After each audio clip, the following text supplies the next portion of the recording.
Le retour à la maison après une journée de travail laborieuse. Quelle que soit votre profession, quelle que soit votre journée, mais surtout, je pense, si vous êtes entrepreneur avec de multiples responsabilités à assumer durant la journée, vous allez rejoindre votre compagne, vous allez rejoindre votre épouse, ou votre compagnon, ou votre époux, ou la personne avec qui vous partagez vos journées, vos soirées, surtout vos soirées. Mais voilà, après plusieurs journées difficiles, vous rentrez fatigué et vous n'avez plus qu'une envie, c'est de vous asseoir sur le canapé, de vous mettre devant une émission de télé ou de lire ou de partir faire un peu de sport. Et c'est vrai qu'à ce moment-là, on tient compte vraiment de ses besoins, mais on n'a pas toujours conscience du besoin de la personne qui nous attend. Si cette personne nous attend à la maison, peut-être qu'elle n'a pas été autant sollicitée que vous, qu'elle se réjouit de vous revoir, et puis qu'elle attend juste le moment que vous arriviez pour échanger avec vous sur comment s'est passée sa journée.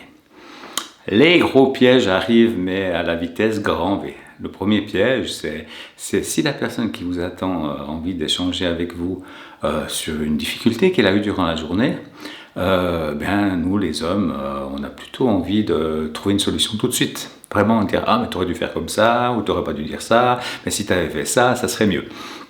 Par contre, j'imagine très bien que la demande de la compagne, c'était juste une écoute. Une écoute, ah oui, ça s'est passé comme ça, ah oui, tu as dit ça, ah oui, d'accord, je t'écoute et je t'entends. Et avec ça, il faut jouer avec la vie humaine, hein, parce que c'est pas toujours évident, parce que comme je le disais tout à l'heure, si vous arrivez en n'ayant pas la peps pour écouter quoi que ce soit, parce que vous avez besoin de vous poser quelques minutes, on est dans deux attentes différentes. Deux attentes difficiles.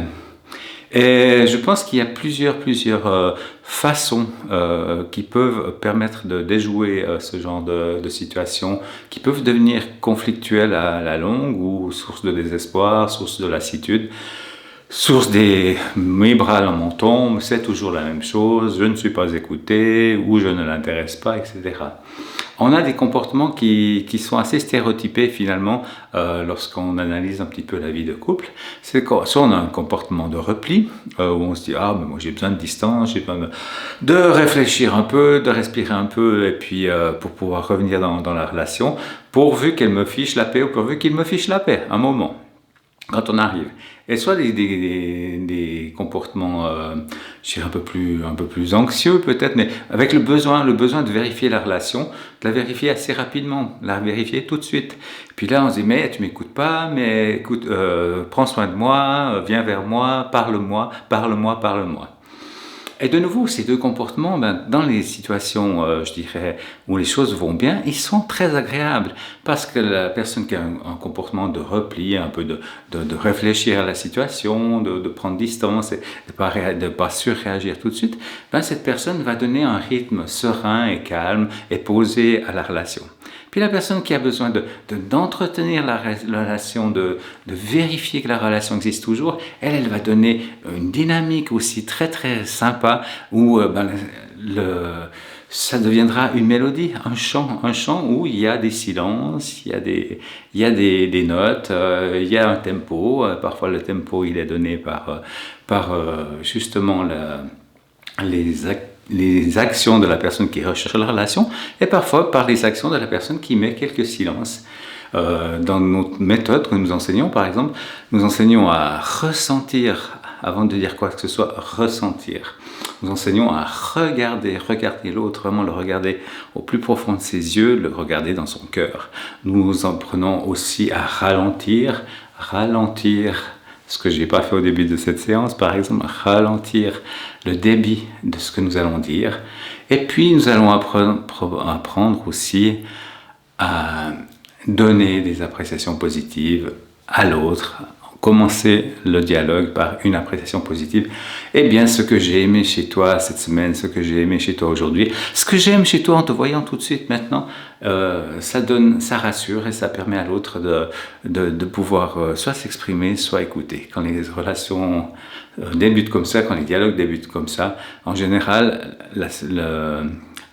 le cadre de sécurité étant posé, le dialogue, même s'il y a peut-être des choses un peu plus compliquées ou un peu plus passées sous le tapis depuis longtemps à utiliser, eh bien, on peut les évoquer et on peut en parler. Maintenant, il faut aussi vérifier que l'autre soit disponible, parce qu'on peut justement arriver au moment où si on est le partenaire demandant puis que votre partenaire homme, femme, entrepreneur super occupé arrive avec la tête qui fait comme ça, puis en voyant sur lui qu'il a juste l'envie de se poser, c'est juste le dire: j'aurais besoin de discuter avec toi, quand seras-tu disponible?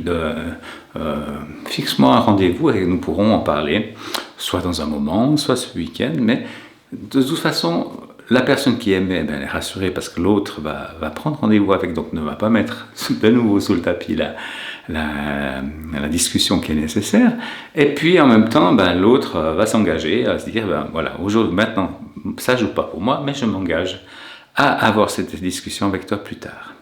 Voilà, c'est quelques astuces. Et puis une des astuces, vraiment, c'est lorsque nous sommes en conversation avec quelqu'un, je parle conversation et pas discussion, pas dialogue, souvent on est déjà en train de préparer la réponse. On regarde un peu les plateaux de télévision où plus personne ne s'écoute, chacun y va de sa réponse, qui est forcément la meilleure pour tout le monde, et donc il faut parler très fort et dire plus fort que les autres, et il faut couper la parole à l'autre avant qu'il ait fini d'exprimer son idée. Ça, on risque de le faire dans le privé aussi. Donc, la méthode que nous enseignons, c'est juste de répéter, on appelle ça faire le miroir, juste de répéter sereinement et calmement, même avec les mêmes intonations, comme un miroir, enfin un miroir vocal, je dirais, même jusqu'aux mimiques que fait la personne. Juste répéter ce qu'on nous a dit. Par exemple, aujourd'hui j'aimerais te parler de la difficulté que nous avons eue de nous retrouver hier soir autour de repas. Et la personne en face dit: oui, alors je t'entends dire qu'aujourd'hui tu aimerais me parler de la difficulté que nous avons eue autour de repas hier soir. C'est bien ça. Ça permet à l'autre de voir qu'elle est écoutée, ça lui permet aussi de préciser sa pensée, ou de voir que peut-être on n'a pas saisi totalement le sens de son pensée, et de préciser. C'est des techniques, ça s'apprend, ça, c'est un outil puissant. Si vous avez ça dans votre boîte outils relationnelle, vous pouvez aller au-devant de nombreuses situations de dialogue où il y aura des choses difficiles à régler, et cette boîte à outils va permettre de calmer votre réactivité, calmer la réactivité qui peut se mettre en place dans l'espace de relation, et voir calmer ou rassurer la personne en face qui va être plus disponible à vous écouter. Bien sûr, on n'est pas obligé forcément d'être d'accord lorsqu'on nous dit quelque chose qui nous déplaît, ou qui remet en question, ou qui nous challenge un peu. La première chose, on dit: ah, mais je suis pas d'accord, mais j'ai pas fait comme ça. Non, c'est pas ça. La question, c'est pas être d'accord ou pas d'accord, c'est d'entendre: ah, dans cette situation, je t'entends dire que mon comportement te blesse. C'est bien ça? Oui, c'est bien ça. Par exemple. Donc vraiment, c'est la possibilité qu'à l'autre de dévoiler son monde, de dire: dans mon monde c'est comme ça, puis dans mon monde cet aspect-là de mon paysage, il me fait souffrir depuis tellement longtemps que chaque fois que tu l'approches, j'ai mal, même si c'est pas ta volonté. Ou dans mon monde, moi j'ai l'habitude de faire comme ça, donc c'est mon habitude, ça veut pas dire que je veux te l'imposer, mais que tu saches que si on est un peu à côté de l'habitude que j'ai, je risque d'avoir un peu de réactivité. Voilà. C'est pas non plus du gnang et puis tu fais j'accepte tout ce que tu dis, et puis non, je tends pas la joue, je tends mon oreille pour écouter.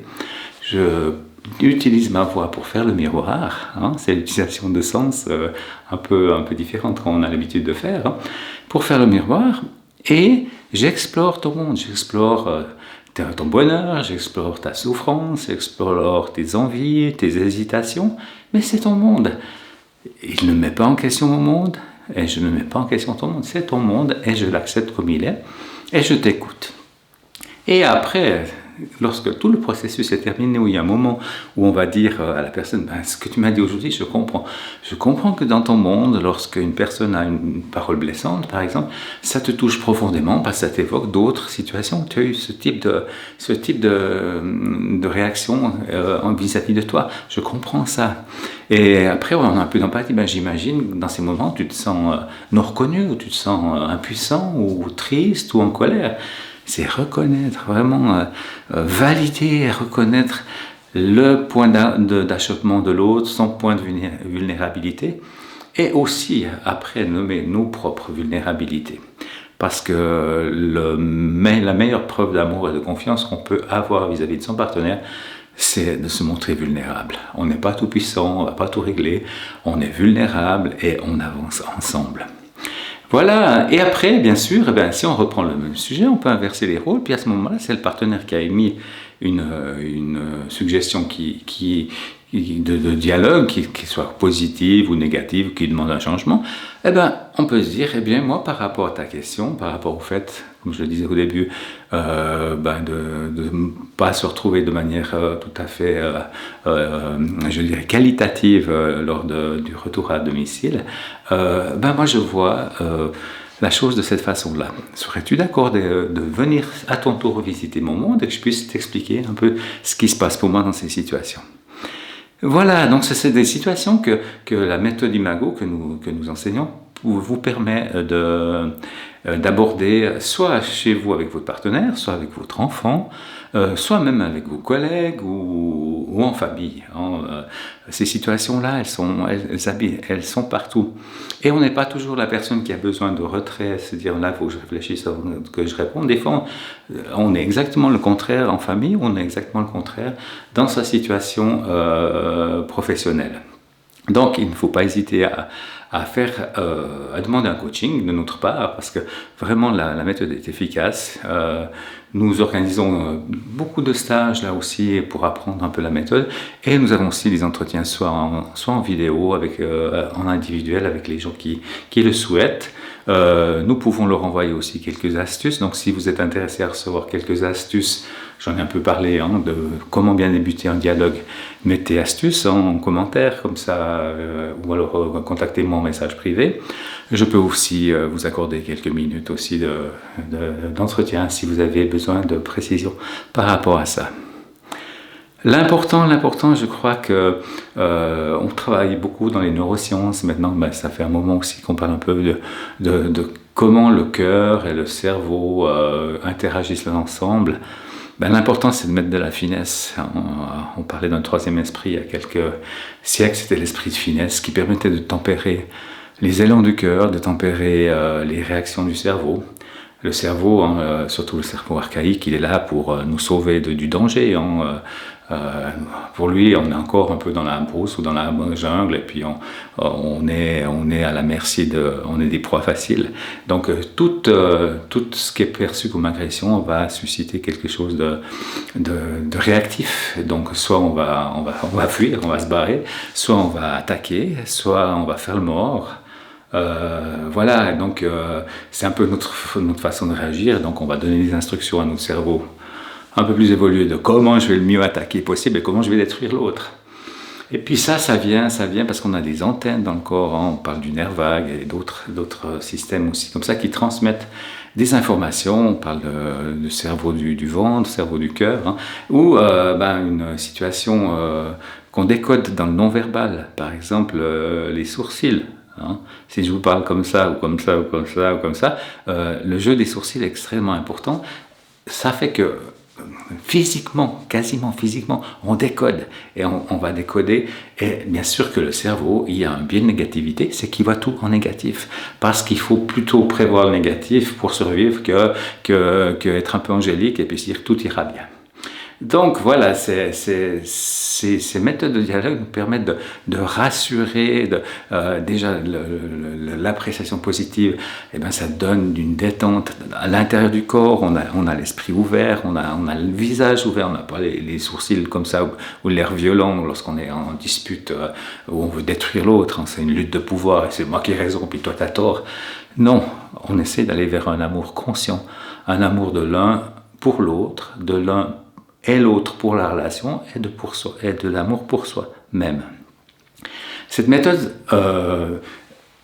vous permet de travailler l'espace entre vous. Elle vous permet de rester qui vous êtes, vraiment qui vous êtes profondément, mais de travailler l'espace entre vous.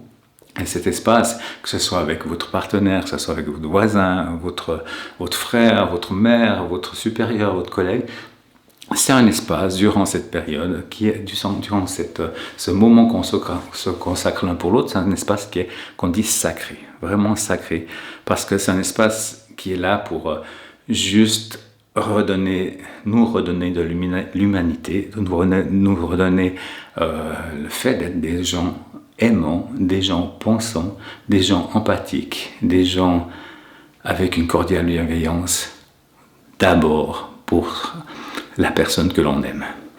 Je vous remercie de votre attention.